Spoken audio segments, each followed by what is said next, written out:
ಬಹುಮತ ಬರುತ್ತ್ರಿ ಈ ವಿಶ್ವಾಸದಲ್ಲಿ ಇದೀವಿ ನಾವು. ಯಾಕೆ ಈಗಲೇ ಅನುಮಾನ ಮಾಡ್ತೀರಿ? ಈಗ ಒಳ್ಳೆ ಕಥೆ ಆಯ್ತು ಇದು. ನೋಡಪ್ಪ ಅದು ಇದು ಆಗ್ಲೇನೆ ಪಕ್ಕಾ ಪತ್ರಕರ್ತರ ಅಂತ ಜನ ಕರೆಯೋದವ್ರನ್ನ. ಹಾ ಹೌದು, ಯಾವನಾರ ಚುನಾವಣೆ ನಿಲ್ಲ ನಾನು ನೆಗದ್ ಬಿದ್ದು ಹೋಗ್ತೀನಿ ಅಂತ ನಿಲ್ತಾನ? ಹೂನ್ರಿ, ನಾನು ಅದಕ್ಕೆ ಹೇಳ್ತಾ ಇರೋದು. 1989ರಲ್ಲಿ ಮೊದಲನೇ ಬಾರಿ ನಿಂತಾಗ ಇದೇ ಕಾಂಗ್ರೆಸ್ ಏನಂದ್ರು?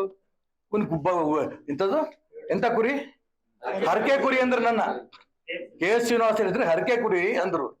ಯಾರು ಹರಕೆ ಕುರಿ ಆದ್ರು? ಒಂದೊಂದೇ ಚುನಾವಣೆ ಯಾರು ಗೆದ್ದಿಲ್ಲ. ಇಂದಿರಾ ಗಾಂಧಿ ಸೋತ್ರು, ವಾಜಪೇಯಿ ಸೋತ್ರು, ದೇವೇಗೌಡರು ಸೋತ್ರು, ಯಡಿಯೂರಪ್ಪನವ್ರು ಸೋತ್ರು, ಸಿದ್ದರಾಮಯ್ಯ ಸೋತ್ರು. ಸೋಲಿಲ್ಲ ಅನ್ನೋದಿಲ್ಲ, ರಾಜಕಾರಣದ ಎಲ್ಲವನ್ನೂ ಸೋಲ್ತಾನೆ, ಗೆಲ್ತಾನೆ. ಆದ್ರೆ ಚುನಾವಣೆ ನಿಲ್ಲಂತ ಸಂದರ್ಭದಲ್ಲೇನೆ ಗೋವಿಂದಪ್ಪ ನಾನಿಲ್ಲ ಗೆಲ್ಲಲ್ಲ ಅಂತಂದ್ರೆ ಅವ್ನ ರಾಜಕೀಯಕ್ಕೆ ಅಯೋಗ್ಯ. ಹೂನ್ರಿ, ನಾನು ಹೇಳ್ತಾ ಇದ್ದೀನಲ್ರಿ, ಚುನಾವಣೆಗೆ ಫಲಿತಾಂಶಕ್ಕೆ ಹೋಗ್ತಿದ್ವಲ್ಲ, ಕೌಂಟಿಂಗಿಗೆ ಗರಿ ಗರಿ ಬಟ್ಟೆ ಹಾಕೊಂಡು ಹೋಗ್ತಿದ್ವಿ. ರಿಸಲ್ಟ್ ಬಂದ್ಮೇಲೆ ಡಿಪಾಸಿಟ್ ಹೋಗಿರೋದು. ಕೌಂಟಿಂಗ್ ಹೋಗ್ಬೇಕಾರೆ ನಾವು ಖಂಡಿತ ನಾವು ಗೆಲ್ತೀವಿ ಅಂತ. ಅವನೇ ನಿಜಕ್ಕೂ ಧೀರ ಬೀರ. ಯುದ್ಧಕ್ಕೆ ಇಳಿಬೇಕಾದ್ರೆ ನಾನು ನನ್ನ ಕೈಲಿ ಆಗಲ್ಲ ಹೇಳಿ ಅಂತಂದ್ರೆ ಅವನು ಹೇಳಿನ ಯುದ್ಧಕ್ಕೆ ಹೋಗಿ ತಯಾರಿದಾನಂತ ಕರೀತಾರ ಅವನ. ಈಗ ನನಗೆ ವಿಶ್ವಾಸ ಇದೆ, ಆ ಲೋಕಸಭಾ ಚುನಾವಣೆಯಲ್ಲಿ ಎಲ್ಲರೂ ಕೂಡ ಮೋದಿ, ಇದ್ರಾಗೇನು ಅನುಮಾನ ಇಲ್ಲ. ಈ ದೇಶವನ್ನು ಉಳಿಸಂತ ವ್ಯಕ್ತಿ ಮೋದಿ. ಮೋದಿ ಓಟ್ ಕೊಡ್ತೀವಿ. ನಾನು ಅದಕ್ಕೋಸ್ಕರ ಹೇಳಿದೆ, ಮೋದಿ ಓಟ್ ತಗೊಂಡು MP ರಾಘವೇಂದ್ರ ಆದ್ರು. ಅದೇ ರಾಘವೇಂದ್ರ ನೇತೃತ್ವದಲ್ಲಿ DCC ಬ್ಯಾಂಕ್ KMF ಯಾಕೆ ಸೋಲ್ತು? ಇಲ್ಲಿ ಸಂಘಟನೆ ಜನರ ವಿಶ್ವಾಸ ಪಡೆಯೋದ್ರಲ್ಲಿ ವಿಫಲರಾಗಿದೆ. ಇದ್ರ ಬಗ್ಗೆ ಗಮನಿಸ್ಲಿ ಅವ್ರ ಬಗ್ಗೆ ನಾನು ಹೇಳಲ್ಲ, ನೀವು ಕೇಳಿದ್ದಕ್ಕೆ ನಾನು ಉತ್ತರ ಅಷ್ಟೇ. ಗೊತ್ತಿಲ್ಲ, ನಾನು ಅದಕ್ಕೋಸ್ಕರ ಹೇಳಿದೆ, ಸುಪ್ರೀಂ ಕೋರ್ಟಿಗೆ ನಿಮ್ಗೆ ಗೌರವ ಇದ್ರೆ ಆ ಜಡ್ಜ್ಮೆಂಟಿಗೆ ನೀವು ಗಮನ ಕೊಡಬೇಕು. ಈಗಾಗಲೇ ಚುನಾವಣಾ ಆಯೋಗ ಹೇಳೇ ಬಿಟ್ಟಿದೆ, ಚುನಾವಣಾ ಆಯೋಗದ ಮರ್ಯಾದೆ ಉಳಿಸ್ಬೇಕು. ರಾಜ್ಯದ ಗೃಹ ಮಂತ್ರಿಗಳು ಹೇಳಿದ್ದಾರೆ, ನಾವು ಇದನ್ನ ಈಗ ಚುನಾವಣೆ ಮಾಡ್ತೀವಿ, ಇದೇ ಮೀಸಲಾತಿಯಿಂದ ಮಾಡ್ತೀವಿ. ನೆನ್ನೆ ಪತ್ರಿಕೆಗಳಲ್ಲಿ ಓದಿದ್ದೀನಿ ನಾನು.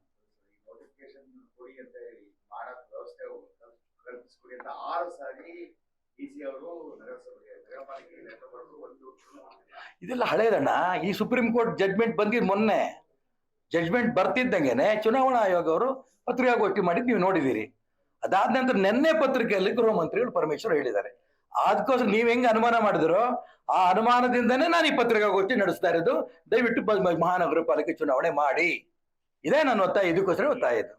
ಒಂದು ಮಾಹಿತಿ ಇರೋದಂದ್ರೆ ಎಲ್ಲಾ ಪಕ್ಷದಲ್ಲೂ ಮಹಾನಗರ ಪಾಲಿಕೆ ವ್ಯಾಪ್ತಿಯಲ್ಲಿರುವ ಶಾಸಕರು ಚುನಾವಣೆ ಮುಂದೋಗಿ ಅಂತ ಬಯಸ್ತಾ ಇದ್ದಾರೆ. ಯಾಕಂದ್ರೆ ಅನುದಾನ ಬಳಕೆ ಎಲ್ಲದಕ್ಕೂ ಶಾಸಕರು ಒಬ್ಬರೇ ಇರ್ತಾರೆ. ಕಾರ್ಪೊರೇಷನ್ ಬಂದು ಅವ್ರನ್ನ ಮುಖ್ಯವಾಗಿ ಬೆಂಗಳೂರು BJP ನನ್ನ ಜೀವನದಲ್ಲಿ ಯಾವುದೇ ಚುನಾವಣೆ ನಿಲ್ಲೋದಕ್ಕೆ ನಾನು ಬೆಂಬಲ ಕೊಟ್ಟಿಲ್ಲ.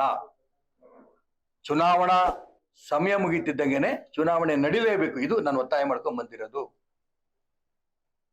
ನಾನು ಗ್ರಾಮೀಣಾಭಿವೃದ್ಧಿ ಮಂತ್ರಿ ಆದಂತ ಸಂದರ್ಭದಲ್ಲಿ ತಾಲೂಕ್ ಪಂಚಾಯತ್, ಜಿಲ್ಲಾ ಪಂಚಾಯತ್ ಚುನಾವಣೆ ನಡೆಸೋದಕ್ಕೆ, ಗ್ರಾಮ ಪಂಚಾಯತಿ ಚುನಾವಣೆ ನಡೆಸೋಕೆ ಅವಕಾಶ ಮಾಡದಂತ ಬಹಳ ಜನ ಹೇಳಿದ್ರು. ನಡೆಸ್ತೀವಿ. ನಾನು ಅದಕ್ಕೋಸ್ಕರ ಹೇಳ್ತಾ ಇರೋದು, ಚುನಾವಣೆ ಬಿಟ್ರೆ ಪ್ರಜಾಪ್ರಭುತ್ವವೇ ಇಲ್ದಂಗಾಗತ್ತೆ. ಇನ್ನಾಗ ಚುನಾವಣೆ ಅಧಿಕಾರಿಗಳ ಕೈ ಕೊಟ್ಬಿಡಿ, ಉಳಿದಿದೆ. ನಾನು ಹೇಳ್ತೀನಲ್ಲ, ನೀವು ಹೇಳಿದ್ರಲ್ಲ ಎಲ್ಲಾ ರಾಜಕೀಯ ಪಕ್ಷದಲ್ಲೂ ಈ ಸಮಸ್ಯೆ ಇದೆ ಅಂತ, ಅದನ್ನ ಎದುರಿಸಿ ಮುಂದೋಗೋದಿದೆಯಲ್ಲ, ಅದ್ರಲ್ಲಿ ನಾನು ಸಾಕಷ್ಟು ಯಶಸ್ವಿಯಾಗಿದ್ದೀನಿ ಅಂತ ಗ್ರಾಮ ಪಂಚಾಯತಿ ಚುನಾವಣೆ ಉದಾಹರಣೆ ಕೊಟ್ಟಿದ್ದಷ್ಟೇ. ಇನ್ನು ಆಗ್ಬೇಕು. ತಾಲೂಕ್ ಪಂಚಾಯತ್, ಜಿಲ್ಲಾ ಪಂಚಾಯತಿನೂ ಕೂಡ ತಕ್ಷಣ ಮಾಡಿ ಮಾಡ್ತೀವಿ ಅಂತ ಹೇಳ್ತಾ ಇದ್ದಾರೆ. ಸಮಸ್ಯೆಗಳು ಹೇಳ್ತಾ ಇದ್ದಾರೆ. ರಿಸರ್ವೇಶನ್ ಪಾಲಿಸಿ ಅಂತ, ರಿಸರ್ವೇಶನ್ ಇಲ್ಲ ಅಂತ ಏನಿದೆ ಅದೇ. ಜನ ಬದುಕೇ ಇರ್ತಾನೆ, ಜನ ಏನ್ ಸತ್ತಿಲ್ಲಲ್ಲ. ಯಾವ ರಿಸರ್ವೇಶನ್ ಇತ್ತು ಅದನ್ನೇ ಮಾಡಿ. ಸುಪ್ರೀಂ ಕೋರ್ಟ್ಗೆ ಇವತ್ತು ಹೇಳಿದಾರ, ಅವ್ರು ಹೇಳಿದ್ರು ಈಗ 4 ಸರಿ 5 ಬಾರಿ. ಈ DC ಒಂದೇ ಅಲ್ಲ, ಕೋರ್ಟ್ಗಳು ಕೂಡ ಅನೇಕ ಬಾರಿ ಹೇಳಿದೆ.